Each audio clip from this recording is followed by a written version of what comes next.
Good morning, storytelling na naman tayo. Ano po, ayan, ito po si B1 at ito ay ngayon ay 1 month na buntes. So, para mabilis, mabuntes, ito ay 7 days mula nang nagwalay ay nasumpitan ko na.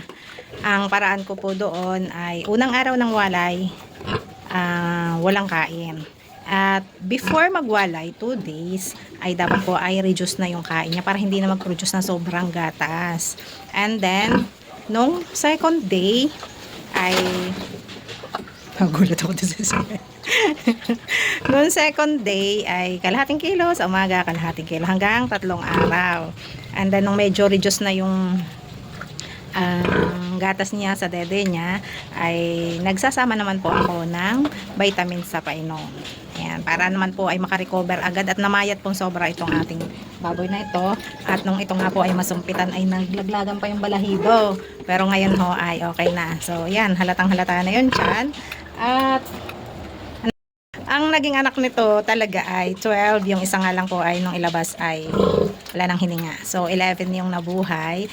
At naiwalay hanggang ngayon po ay malalaki na at 1 buwan ng buntes. So sa pag-iinahin ay kapag kaagad nagpasumpit at nabuntis kaagad ang isang inahin at mga anak ulit ng marami, ay maganda yung production. So yan ay makakadalawang pagbubuntis sa 1 taon. At kung lagi nga na mabubuntis ng mas mabilis at maraming anak, doon maganda ang kita ng isang mag-aalaga. Kaya maganda rin ho ang pag-iinahin kung maaalagaan ng tama at kung magbibigay ng maraming anak at kung matataon ho na mahal ang bentahan ng biik. Sa puhunan na 15,000 sa pakain dahil medyo mababa ho ang presyo dito sa amin ng feeds.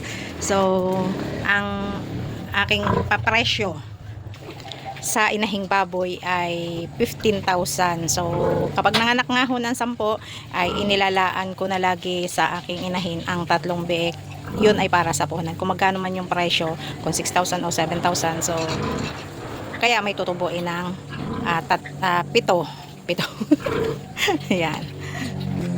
Kaya ayun, maganda ho ang pag-inahin kung tatama kayo sa presyo at tatama sa mga anak. So sipag at syaga lang at sana nga ho ay suportahan tayo ng ating gobyerno sa ating pag-alaga ng baboy at huwag nilang maisip ang pag-i-import ay kung lagi hong i-import ay di para na rin lang ho yan dun sa mga estudyante na nakatapos mag-aral, mga engineer, doktor, nurse, yung mga ganyan na sa ibang bansa nagtatrabaho dahil hindi nga maibigay dito sa atin ang malaking sahod.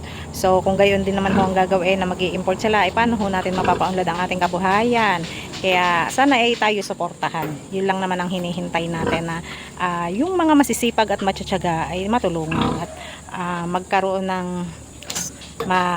may kalidad na pagkain sa mababang presyo para hindi naman ho tumaas ang presyo masyado ng ating mga ibinebenta. Kaya ho tumataas kasi mahal ho yung feeds. Ay lang naman ho magbenta ang hog raiser ng mura lamang ay di nalugi naman. So yun, kailangan ho ay maraming production at matulungan tayo. Yan, refarming po sa inyo lahat at kung hindi pa po kayo nakasubscribe sa aking page ay follow nyo na po and subscribe and my YouTube channel. Thank you po and God bless. Follow for more.